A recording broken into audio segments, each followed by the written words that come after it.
O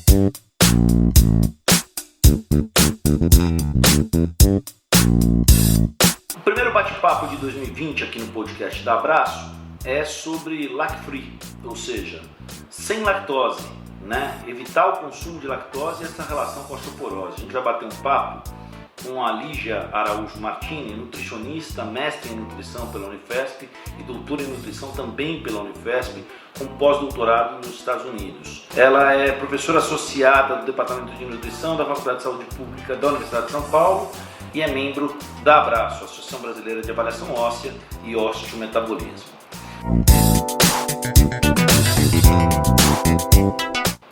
Lígia, é um prazer ter esse bate-papo com você. Antes da gente falar de lactose e tudo mais, quem exagerou aí nas festas no fim de 2019?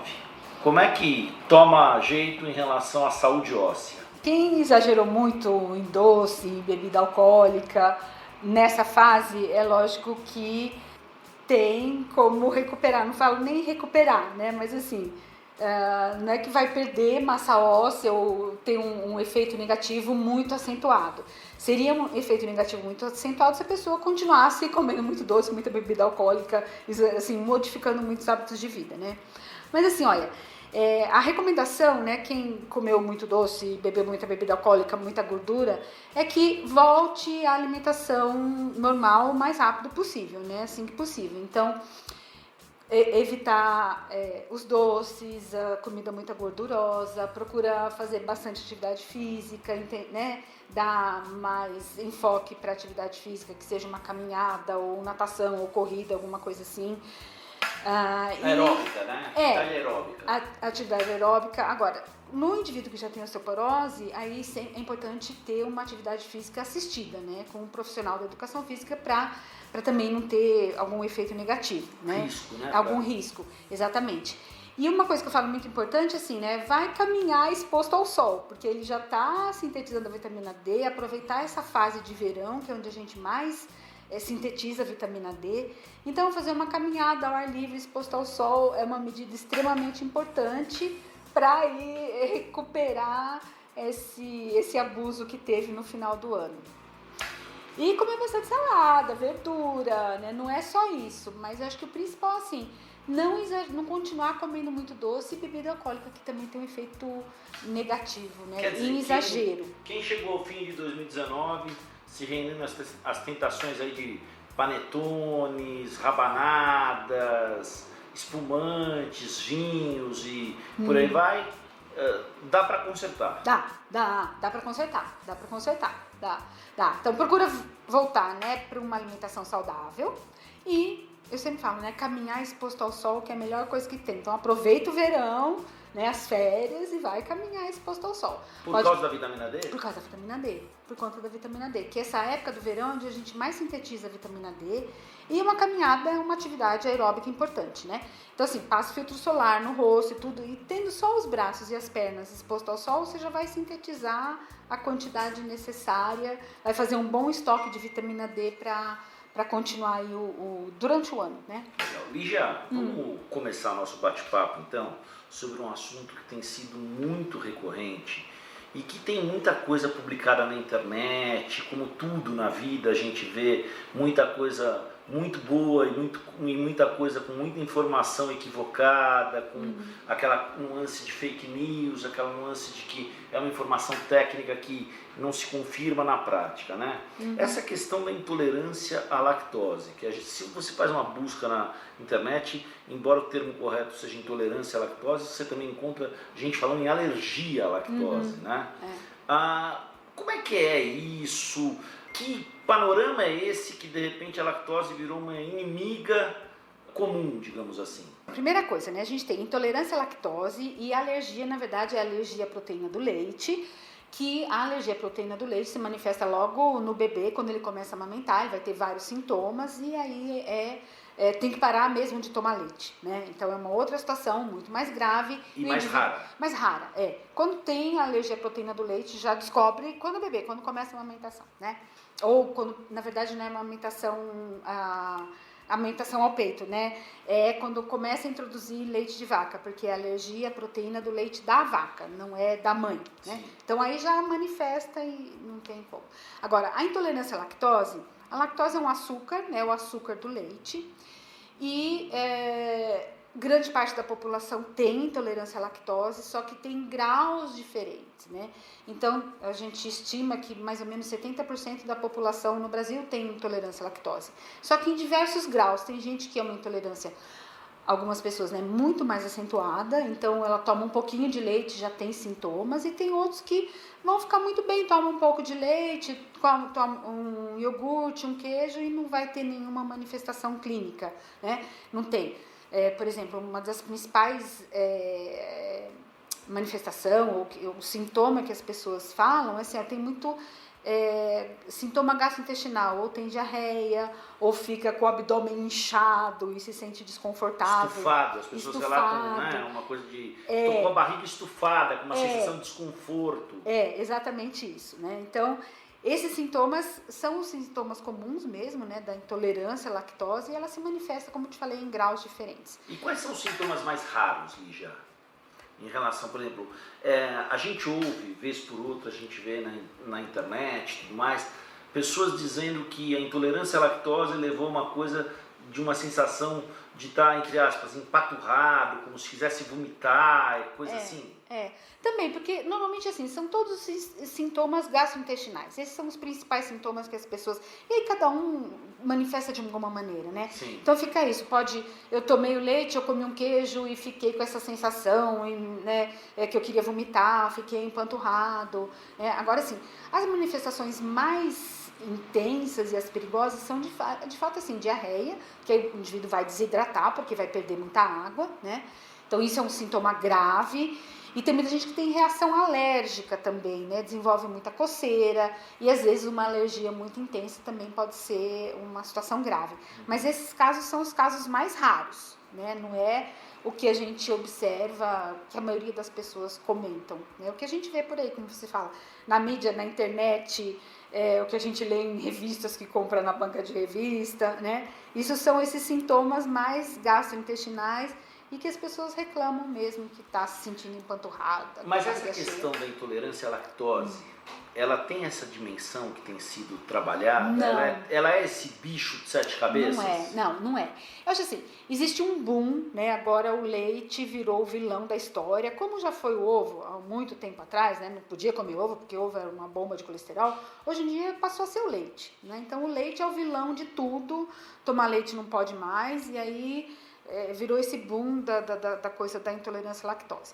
O que a gente acredita que não seja verdade isso, apesar de grande parte da população ter intolerância, são graus variados.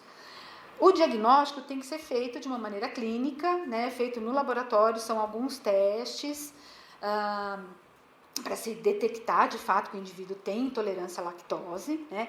E mesmo no indivíduo que tem intolerância à lactose, a gente sabe que ele suporta algum grau de ingestão de lactose, né? Mesmo do leite, né? Então, normalmente, o tratamento clínico, o indivíduo foi diagnosticado, foi no médico, fez uma série de exames, de fato ele tem intolerância à lactose. Mesmo nesse indivíduo, o tratamento vai fazer com que ele tenha um pouco mais de resistência, né? Então o leite ou os derivados, eles são introduzidos gradativamente até uma quantidade que o indivíduo fala, olha, eu tomei lá essa quantidade de leite ou de iogurte, não senti, não tive nenhum sintoma, então é o que ele vai poder ingerir, né? Então, mas aí a gente vai voltar um pouquinho, no fim do ano passado, no fim de 2019, o Dr. Chaves participou de um programa na TV Gazeta e a produção providenciou uma série de bebidas lácteas à base de arroz, à base de amêndoa e afins. Tinha mais coisa lá, não estou lembrando de cabeça, tem bastante né? Mas tinha amêndoa, de coco, coco, soja. Esse é um caminho para substituir essa lactose? É um caminho para substituir a lactose. Uma coisa bastante importante, assim, que eu não falei, é assim, o leite, de fato, dos lácteos é o alimento que tem mais lactose. Agora, o iogurte e o queijo tem uma quantidade bem menor, porque aí a lactose, esse açúcar do leite, ele já foi quebrado, né? Então, a quantidade de lactose que tem nesses alimentos é bem menor, é muito pouca. Então, o indivíduo que tem intolerância pode ingerir iogurte e queijo, que ele não é para ter nenhum sintoma, do ponto de vista clínico, né? Agora, esses substitutos, então, o leite dos vegetais, hoje em dia a gente nem fala mais em leite, né? São bebidas à base de vegetais. Esses alimentos, eles quase não têm lactose, não tem, porque não tem o açúcar do leite, então não tem. Então, eles são bons substitutos desde que eles sejam fortificados com cálcio. Isso é muito importante, ler no rótulo se ele foi fortificado com cálcio. Se ele não foi, aí ele não substitui o leite, nem o iogurte, nem o queijo. Quer dizer, aquela coisa que vira e mexe, o nutricionista ensina a gente, que é leigo, né? Prestar atenção no rótulo. Quando está lá que o segundo item, o primeiro é extrato de não sei o que lá, e o segundo item é açúcar, você tem que entender que a concentração de açúcar é maior do que todos os outros itens subsequentes naquela relação imensa que existe em determinado produto. O primeiro ingrediente é o que mais tem naquele alimento, né? E assim vai pela ordem, né? O segundo é o que tem em segundo lugar e assim por diante. Então, é importantíssimo, principalmente para o indivíduo, né? Para o vegano, para o vegetariano, ou o indivíduo que quer diminuir a ingestão de leite por algum motivo, é importante ele ler o rótulo desses alimentos e ver, vai estar lá, né? Então, concentrado de soja ou de amêndoa ou sei lá o que. E aí, no caso, para ele substituir o leite, tem que verificar se ele foi fortificado, se tem cálcio, porque aí o cálcio vai ser adicionado, aí ele passa a ser um bom substituto. E esse parâmetro de cálcio é o quê? Que número que se deve observar ali? Então, a quantidade que foi adicionada de cálcio, né? Todos eles, assim, não tem uma quantidade muito grande, mas a quantidade que vai ter em um copo de uma bebida à base de soja ou de amêndoa tem que se equiparar ao que tem em um copo de leite, que normalmente, quando ele é fortificado, ele vai se equiparar. Vai ter mais ou menos os 300 miligramas, entre 250 e 300 miligramas de cálcio em uma porção. Uma porção que eu estou falando é um copo de leite. Quer dizer, na visão da senhora, essa substituição do leite, para quem tem essa intolerância à lactose, por bebidas lácteas à base de amêndoa, soja, arroz, etc. e tal, não é nenhum fantasma, nenhum grande problema, desde que observar a quantidade de cálcio dessas bebidas. Porque tem vários que não tem cálcio, que o cálcio não foi adicionado. Então, aí não serve, tem que buscar nesse sentido. E como é que faz para obter esse cálcio necessário quando a pessoa tem essa intolerância à lactose? Esses alimentos, né, as bebidas à base de vegetais, desde que fortificadas, acabam sendo as principais fontes. E tem outros alimentos. Amêndoa tem bastante cálcio, castanhas, de uma maneira, todas essas oleaginosas, né, que são amêndoas, castanhas, nozes, né, tudo isso são boas fontes também. Os vegetais verdes escuros, então, brócolis, couve, espinafre, esses alimentos, eles têm uma boa quantidade de cálcio, só que a gente absorve pouco do cálcio desses alimentos vegetais, porque nesses alimentos, nos vegetais verdes escuros, além do cálcio, eles têm outras substâncias, tem oxalato, tem fitato, que inibe a absorção de cálcio, então você vai absorver menos. Apesar dele ter bastante, a gente absorve menos. Então, tem que ser um conjunto. O indivíduo que tem intolerância à lactose, para ele ter uma ingestão adequada de cálcio, ele tem que ter um equilíbrio, uma orientação, onde ele vai tomar a bebida à base, né, desses vegetais fortificados com cálcio, ingerir vegetais verdes escuros, procurar ingerir essas oleaginosas, então castanhas de uma maneira geral, amêndoa é que mais tem cálcio, é amêndoa, e iogurte e queijo, né? Eu sempre falo assim, os indivíduos, as pessoas ficam com um pouco de medo e falam, eu tenho intolerância, mas como é que eu vou tomar iogurte? Tem que fazer o teste, né? Toma um pouquinho de iogurte, come uma fatia de queijo, provavelmente não vai ter nenhum efeito, né? Aí não vai ter nenhum sintoma, então ele pode ingerir também, né? E um equilíbrio na alimentação. Um outro alimento que é importante, muito comum na dieta do brasileiro que tem cálcio é o feijão. Então, né, eu falo, dá para ingerir a quantidade adequada de cálcio no vegano, no vegetariano, ou quem tem intolerância à lactose? Dá, desde que seja uma dieta equilibrada, né, incluindo todos esses alimentos. Agora, de modo geral, a gente ainda esbarra naquela questão de que a vida corrida, os grandes centros urbanos, essa agenda complicada que a maioria das pessoas tem, de estar olhando para o relógio o tempo todo, o brasileiro se alimenta muito mal. Alimenta muito mal, muito mal. Porque acaba comendo assim, muitos alimentos industrializados, né, que hoje em dia o Ministério da Saúde no Brasil lançou o Guia Alimentar para a População Brasileira, exatamente incentivando a população a olhar, evitar esses alimentos, né, muitos alimentos industrializados, ultraprocessados. que é o que as pessoas acabam, né, comendo o mais rápido possível. Assim, não o mais rápido possível, mas eu vou passar ali, vou comprar um biscoito e vou comendo isso enquanto estou indo para o trabalho, ou então na frente do computador, e aí não presta atenção. O fast food. O fast food, exatamente. Porque tem muita gordura, tem muito sal, tem muito açúcar, e não tem o que é o importante, são as vitaminas e os minerais, né? Então, o brasileiro, de uma maneira geral, se alimenta mal, né?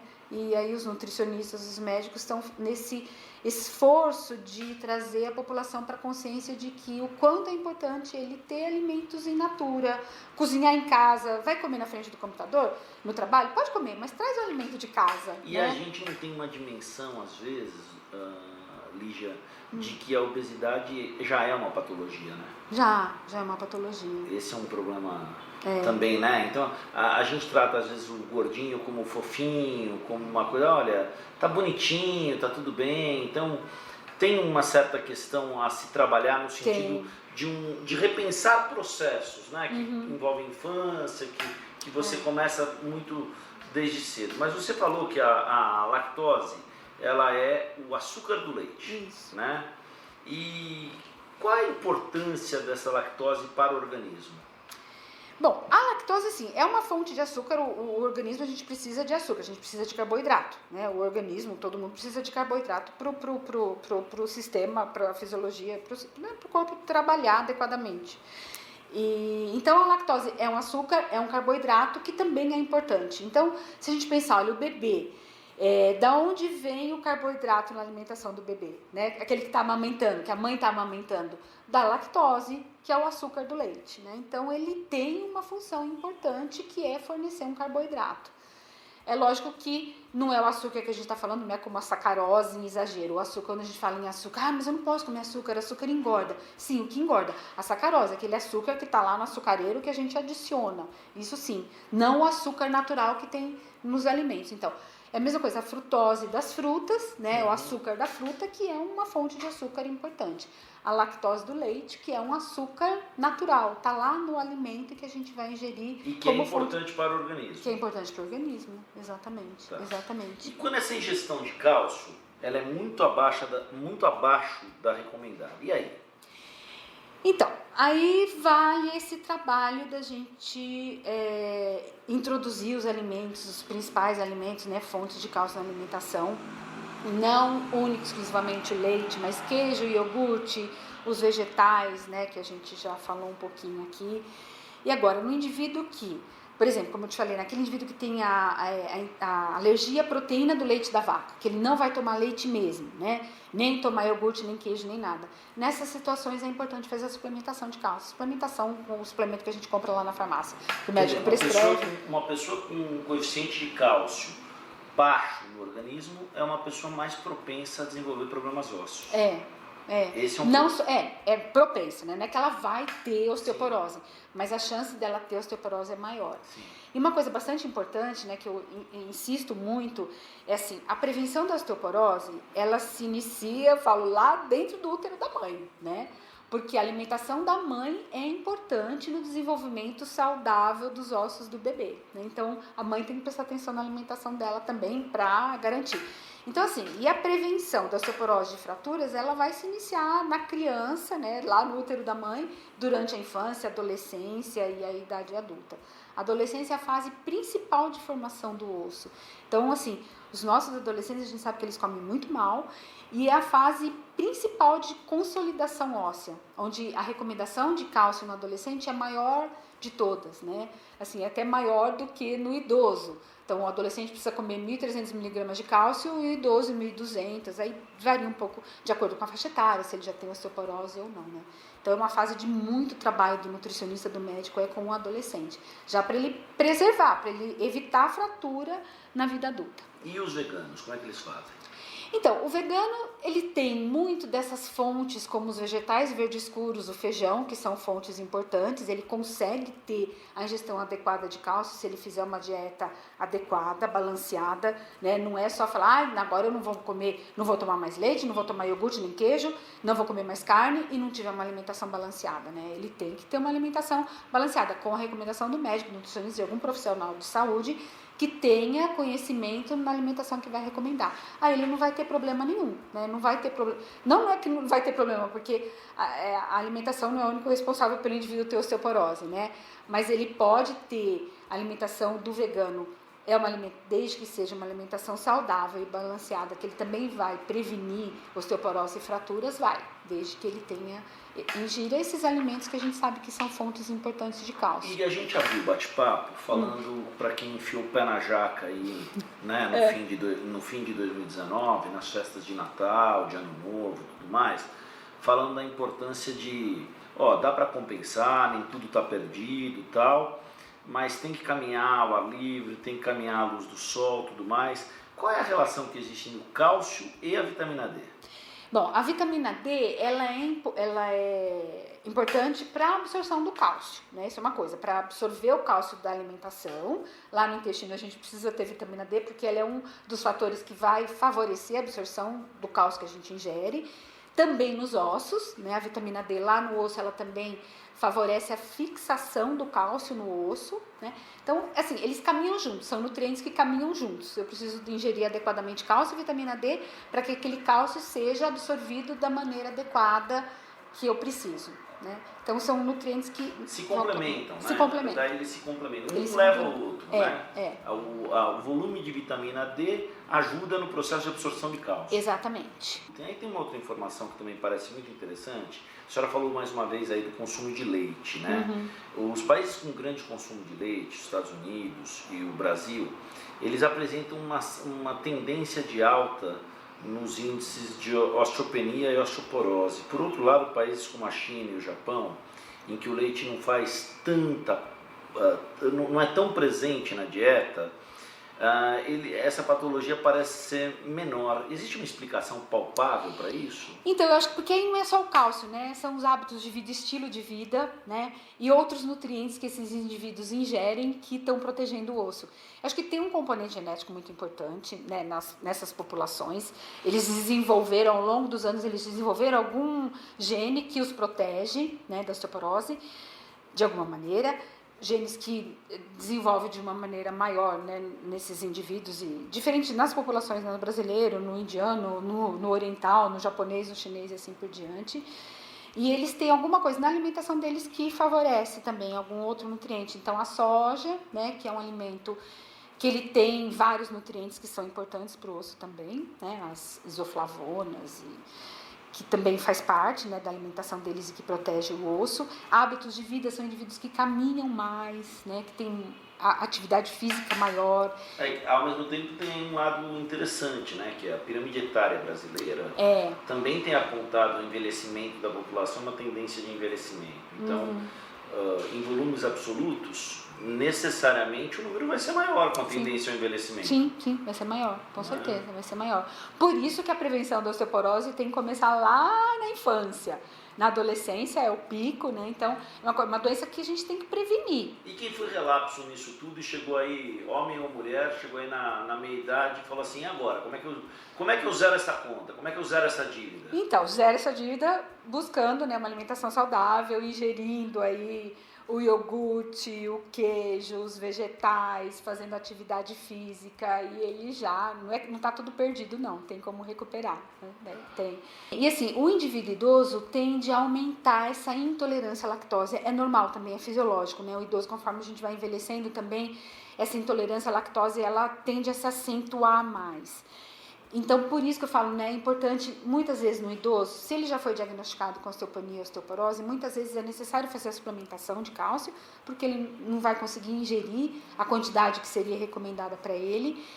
Ou então buscar esses substitutos, né, essas outras fontes que a gente falou um pouco, que também tem cálcio e que são importantes para ele. Então, assim, nem tudo está perdido, mesmo no idoso, que apesar dele desenvolver mais intolerância à lactose, ele pode ingerir alguns alimentos, uma quantidade que seja adequada para ele, que ele vai também, né, prevenir fraturas. Se ele já tem osteoporose, ele pode prevenir fraturas com uma alimentação balanceada, adequada, ingerindo substitutos do leite. A gente bateu um papo aí super bacana com a Lígia Araújo Martini, nutricionista, mestre em nutrição e doutora em nutrição pela Unifesp.